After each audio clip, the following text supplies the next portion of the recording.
Judgy, gatekeeping, gatekeeper. That's me.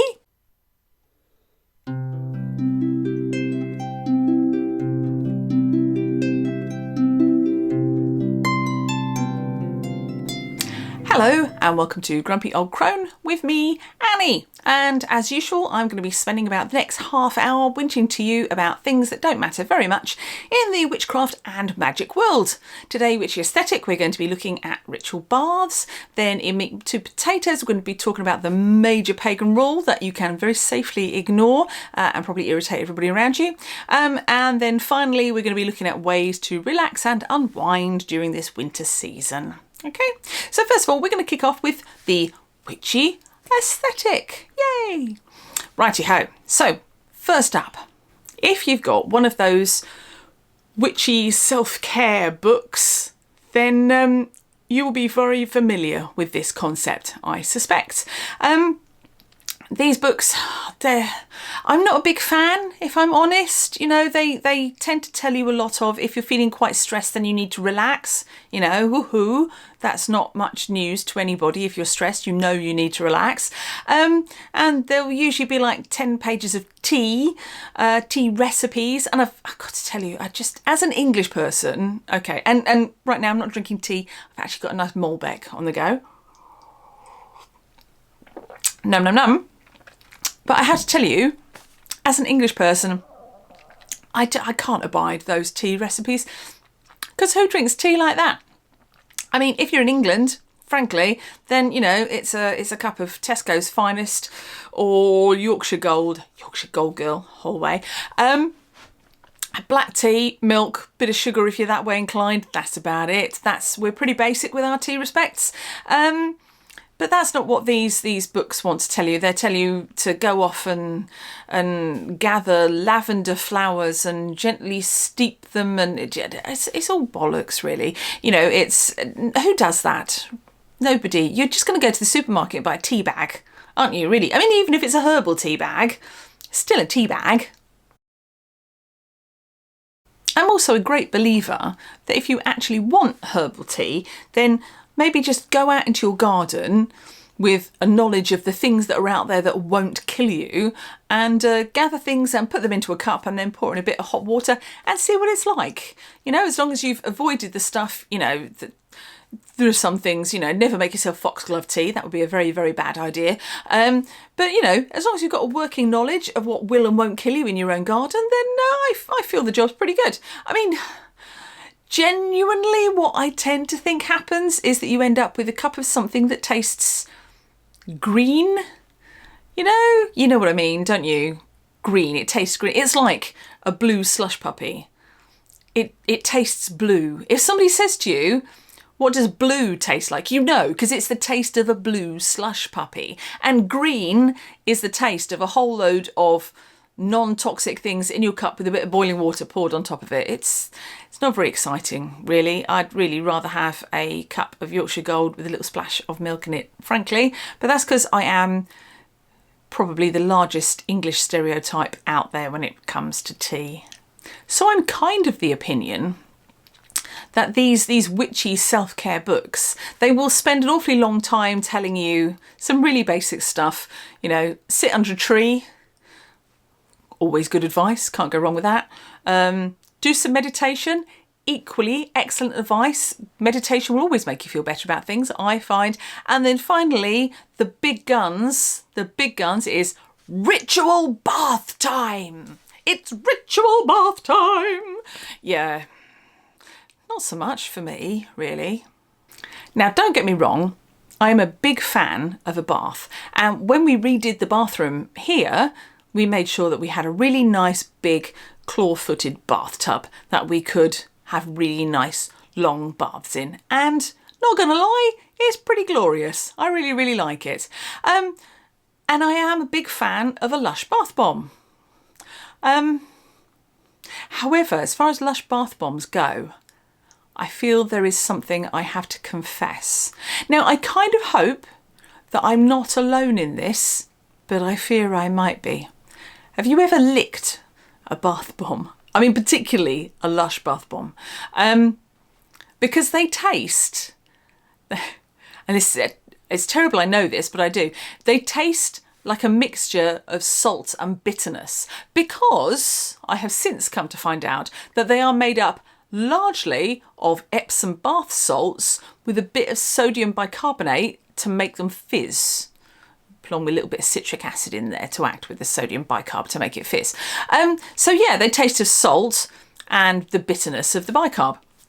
So, I mean, they don't taste great. But the big thing with that is that, as you know, I'm a long-haired person. Now, if you happen to be in your Lush Bathbomb bath and your hair is down, then bad things can happen. Have you ever been swimming in the sea with your hair down, gotten out of the sea, not had a shower, let your hair dry naturally, and then figured out what's happened to it?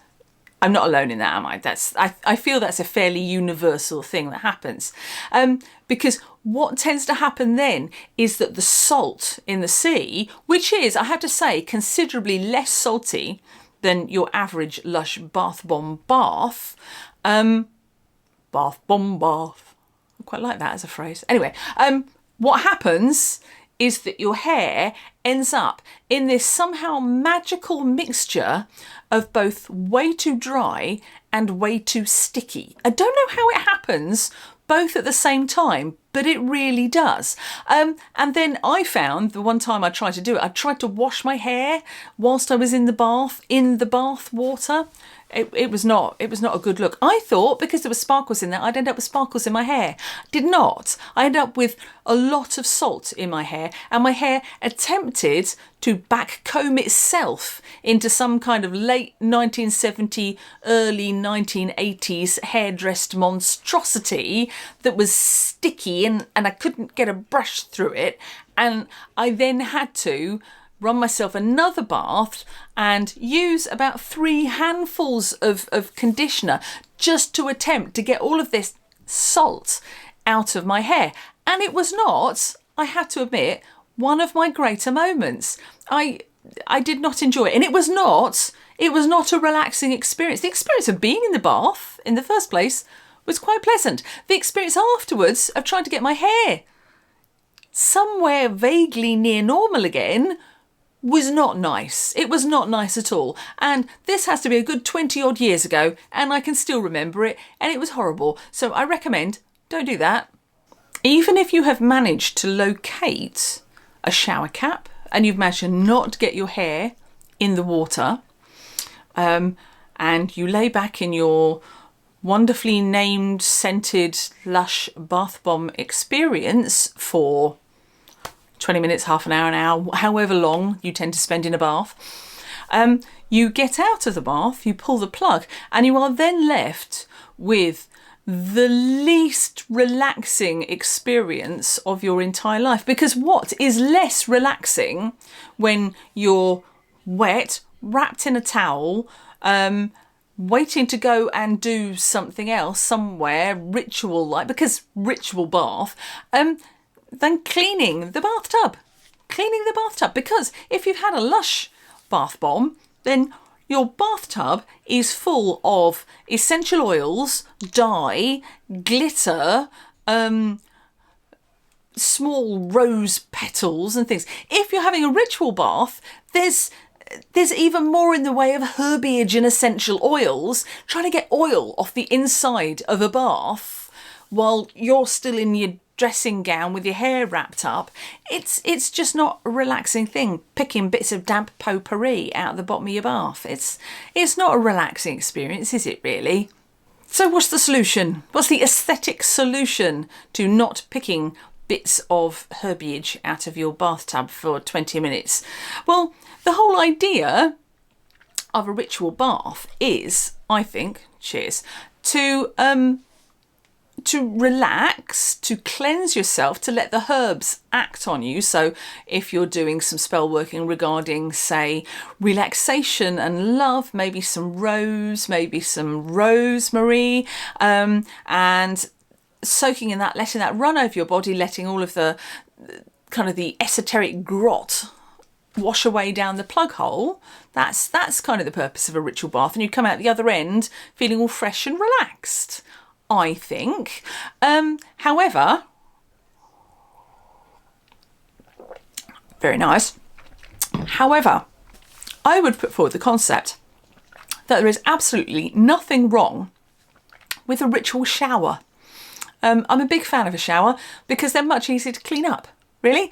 And if you get a bit of cheesecloth, or like kind of open weave cloth, and put your herbs into your cloth, tie it up with a bit of string, hang it by your shower head, yeah, then the water will come out the shower head, go over your little cheesecloth bag. It will, if you squished it a little bit first to release some of the oils, it will be scented as it goes through the bag. The water will hit you. It will have the same herbal ritual effect, but it will be much less messy. And I think all you need to do is kind of like a few squirts of shower cleaner, a quick wipe, and job's a good one, really, isn't it? So I'm putting forward the concept, ritual baths, ritual showers, yay, just purely because of the cleanup. I mean, if you're a teenage witch out there and you feel that you can leave it for your mum to clear up, A, don't be an arsehole, clear up after yourself, but also, you can at least go off and do something else. Maybe if you have the kind of family that accepts that you're going to clean up later, that might work. However, I don't know about you, but after I finish doing spell work, the last thing I want to do is go back and clean a bathroom. Really? So, there we go. That's my suggestion to you. Ritual showers, cheesecloth bag, cheesecloth. I cannot speak. I blame the Malbec. Cheesecloth bag of herbs. Job's a good one.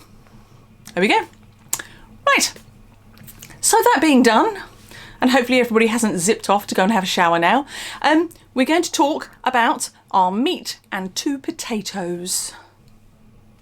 If you're new to witchcraft, you may not yet have come across the fact that there are a couple of things that people bang on about all the time in witchcraft circles.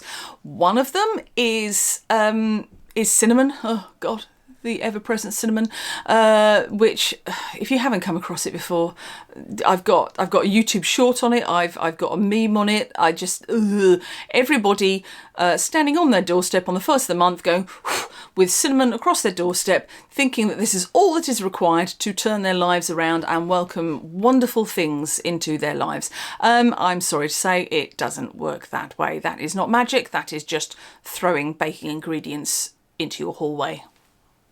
But still, yeah, that's a whole thing. I kind of like have the Church of Anti-Cinnamon around about the 1st of every month. So, feel free to jump on the anti-cinnamon train along with me and tell everybody they're wrong. Judgy, gatekeeper, that's me. So there we go. Anyway, this is not about cinnamon. Shocking, I know, but it's not. This is about the next thing that everybody harps on about. And if you haven't come across it yet, oh my God, you're going to come across it very, very soon. It's the rule of 3. The rule of 3. If you don't know what the rule of 3 is, it is basically part of the Wiccan Rede, which is like a very lovely poem that was written to illustrate the major points of the Wiccan religion. And there is one part of it that says, and I'm going to read this, so forgive me, it says, "Mind the threefold law you should, 3 times bad and 3 times good." Which is a beautiful but slightly obfuscatory way of saying that whatever you put out into the world, you will receive back 3 times over. Okay? So it might mean that, I don't know, if you do a favour for a neighbour, you get 3 favours back. Or you get slightly less, literally 3 times the amount of niceness arriving back into your life that you have put out. And equally, if you have done something mean and nasty, then you will get 3 times that amount of meanness and nastiness arriving back with you. But the thing with the Wiccan Rede is, unlike other mainstream religions, such as, particularly the one that I'm familiar with, which is Christianity, the idea is that you should treat others how you would like to be treated yourself, which, I'm entirely behind. That's a That's a great theory. I'm led to believe that that's a thing with a lot of other major religions as well, kind of like the golden rule. But most religions will tell you that that's what you should do. What the Wiccan Reed kind of intimates is that it's a cosmic rule, that if you do this, then you will get 3 times that back again. It's not telling you to behave in a particular way, it's telling you what will happen if you behave in a particular way. This is used so often to justify why you shouldn't do dark workings, hexes, curses, that sort of thing. Because if you do that, if you put out a hex into the world, then you're going to get 3 times that hex energy back onto your doorstep, and all of a sudden you're going to be living in a world of lost car keys, stomach upsets and misplaced Amazon orders for, you know, the 3 times however long it took you to do the hex, right? That's kind of what this is saying. But here's the catch, because that's not how the world works, is it? We're all adults. We all understand how the world works. I would invite you to cast your mind back to somebody who did you dirty, who really hurt you or upset you. And I would like you to think about where they are now. Have they actually had something bad happen to them? I would guess that it's evens that maybe they have. Something bad has probably happened to them. You know, I reckon that's like a 50-50 chance. The odds are good that something bad will have happened to them, particularly if they're the sort of person that doesn't care about other people, then other people are less likely to care about them, so they might not have somebody to pick up the slack if life goes wrong. However, have they had precisely 3 times the amount of bad luck or negative energy that they caused you? I'm going to say that I reckon they probably haven't, actually. Because how many people do we see nowadays walking about, like millionaires, billionaires, arms dealers, politicians, people who don't give a monkey's uncle about what happens to the rest of us? And is anything bad happening to them? I don't think it is. A lot of them seem to have a pretty amazing life, don't they? You know, almost charmed. Does karma settle up with these people? Does cosmic justice somehow arrive on their doorstep? Do I think that Elon Musk is suddenly going to become very, very poor and nobody's going to listen to him anymore? No, I don't think he's going to end up living in a council flat in Croydon. I really don't. Which leads us to a problematical issue with the law of 3, the threefold law. And that is, it provably does not work. Waiting for the universe to come along and settle things out for you is going to lead to a lot of waiting, I think, in the long run, and not that much settling. So if the only thing holding you back from a bit of active cursing is the fear that it's going to bounce back on you 3 times, then what are the chances of that? I'd say those are pretty small as well, actually. I will say, hands up, that in the past I have done baneful workings. Not many of them, true, and the ones that I have done were very, very justified. I once weed in a bottle, put in a whole lot of pins and a picture of somebody who assaulted a friend of mine in a particularly repulsive way, screwed the top on and buried it in the garden. And that person lost their job to quite dramatic results about a week later. Do I regret it? No, I do not regret that, not even slightly. That person absolutely deserved everything that happened to them and the domino effect of their life falling to pieces afterwards. But, and here's the rub, what's the definition of justice? What's the definition of good and bad? So here's a window into my life. Now, Mr. Grumpy Old Crone and I have been together for 7.5 ish years by now. But the fact that I've talked about my children, who are both craftspeople, and you've seen some of the work that my children have done, you'll guess that I was probably with somebody before that my kid's biological father is not Mr. Grumpy Old Crone. And you'll be right, it's not. I was, before Mr. Grumpy Old Crone was on the scene, I was married for 24 years. And my story, as far as that marriage goes, is as old as the hills. He fell in love with somebody else. He fell out of love with me. We got divorced.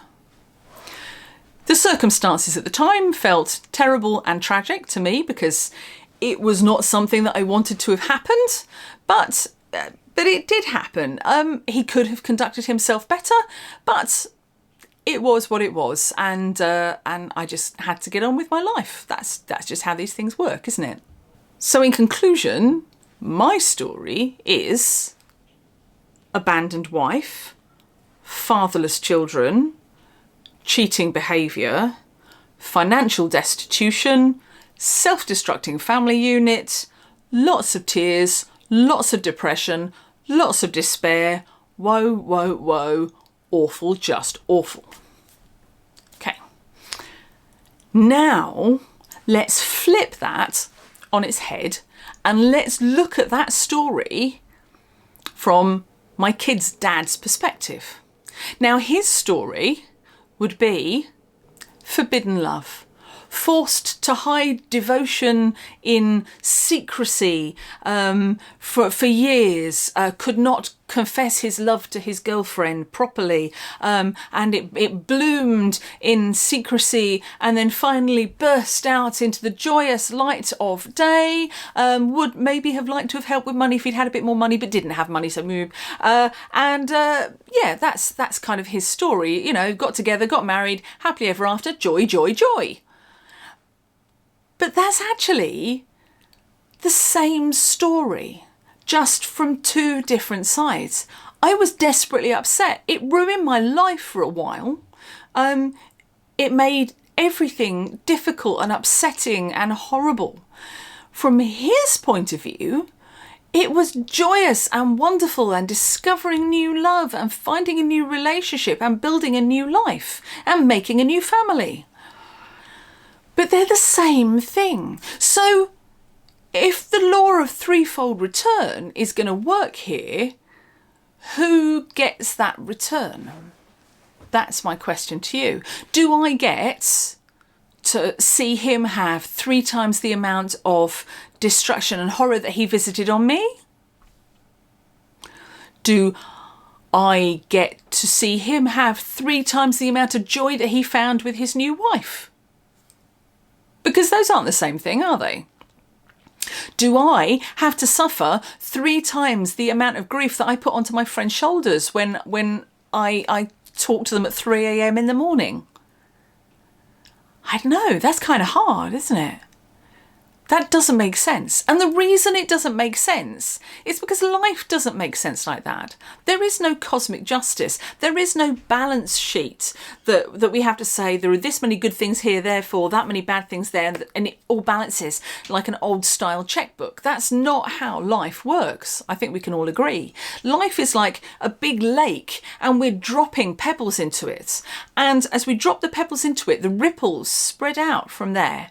And the thing with a ripple is it goes like that. There are high points, there are low points. And if you drop another pebble somewhere else, then that has high points and low points. And when the ripples come together, they react in a difficult way. And when you're dropping hundreds and hundreds of thousands of millions of pebbles all in at the same time, all of those ripples are reacting on each other so hard.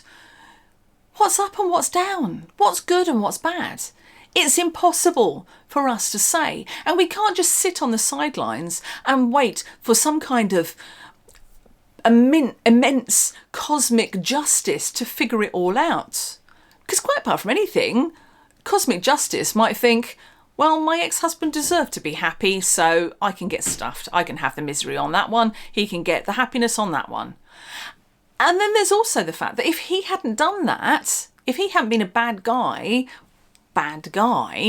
then I would never have got together with Mr. Grumpy Old Crone. And I am quite happy to say that this many years down the line, there is no possibility that I would ever have been as happy in my previous marriage as I am now. And I think the same can probably be said for my ex as well.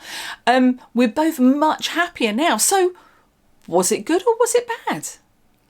I don't think we're equipped to make those decisions, and I don't think we should make those decisions. Instead,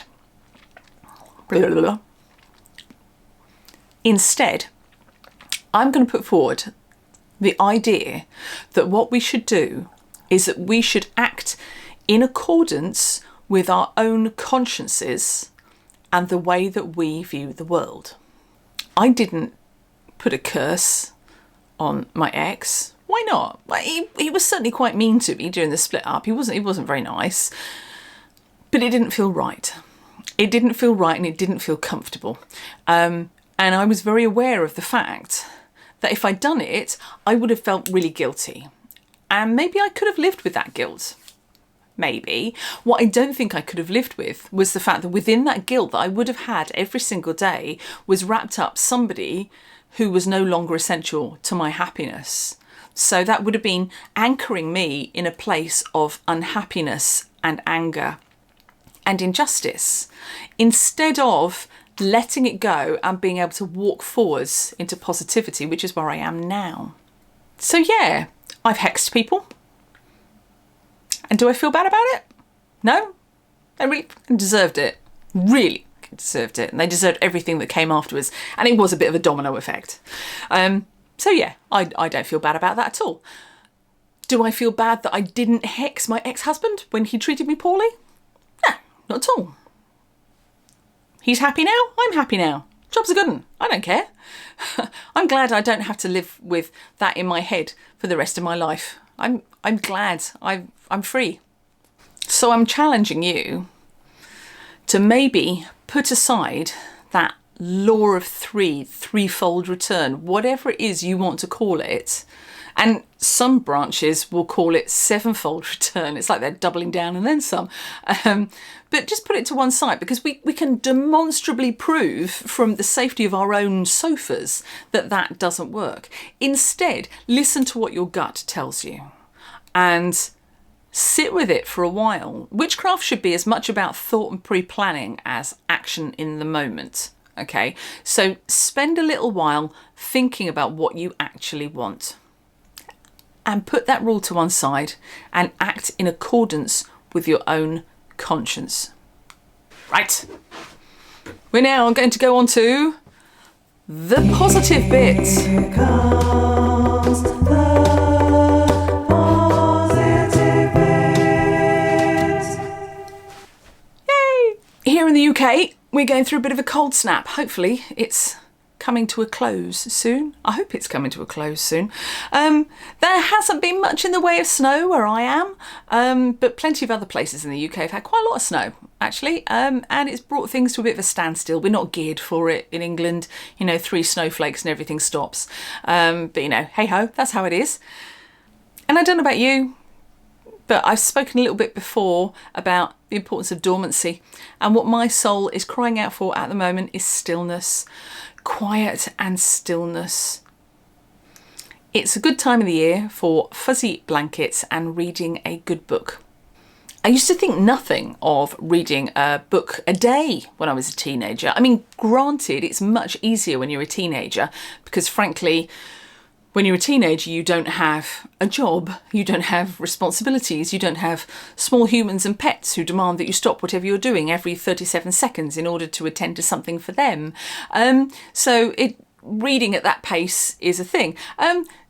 But since I kind of did acquire all of those responsibilities, I haven't done nearly as much reading. I have come to realise that I have done reading, but I've not done so much fiction reading. I've read a lot of non-fiction because to my head that's easier to pick up and put down.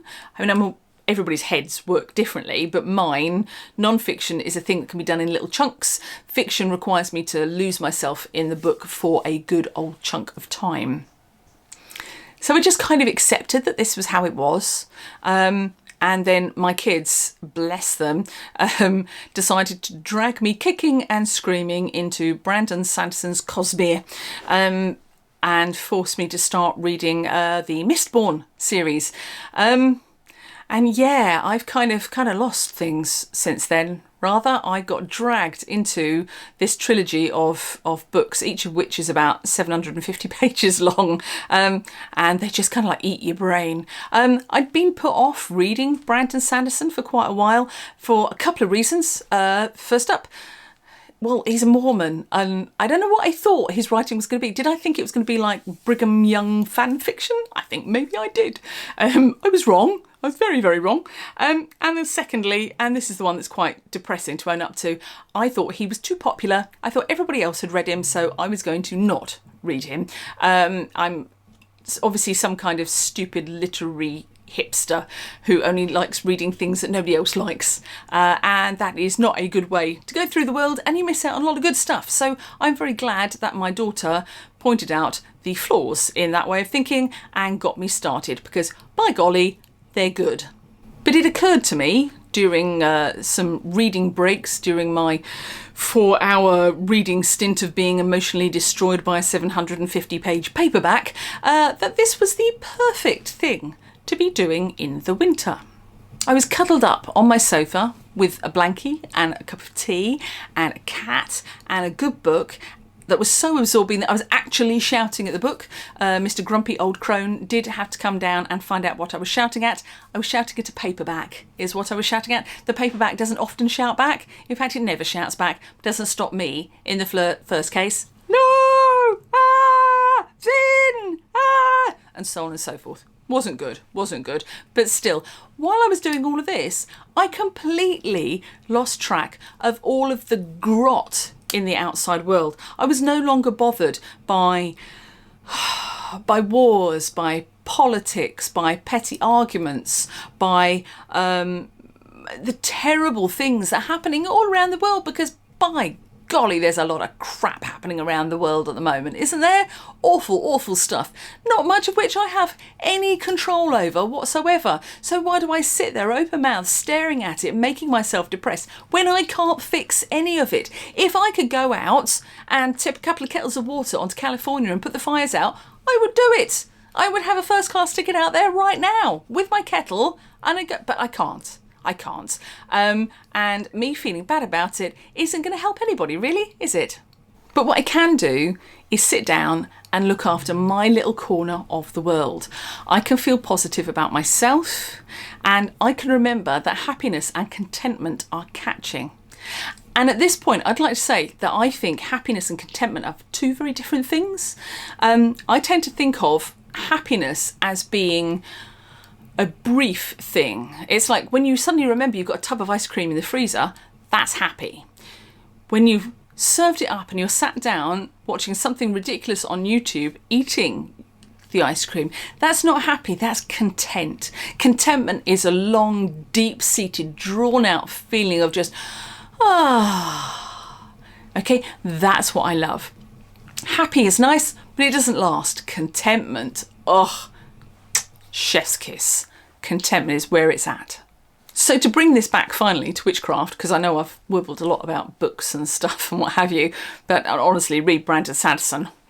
To bring it back to witchcraft, that state of deep peace and contentment is the perfect state of mind from which you can do spell workings. So you need that stillness, and I always liken it between being able to step through planes of thinking into kind of like this liminal, contented, deep place, and that's the place of power that you go from. I do a lot of that with meditation and sound, and that enables me to step between my kind of outside and inside worlds, and then there's like this magical sliver of liminality down the middle that is what I stand in to work with. And I think contentment is the absolute key to that.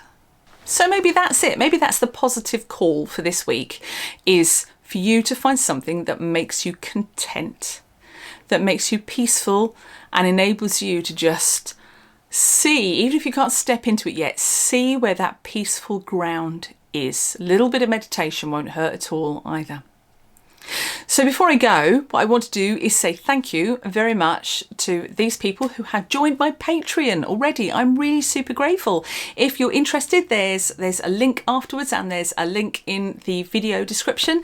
Thank you so much. I've put out the first Patreon things this week, and I hope everybody likes getting them. I haven't quite got around to recording Naughty Little Donkeys yet, but we're going to. Right, so thank you very much. So I'm going to finish the rest of my Malbec, and I will wish you a very happy week. Bye!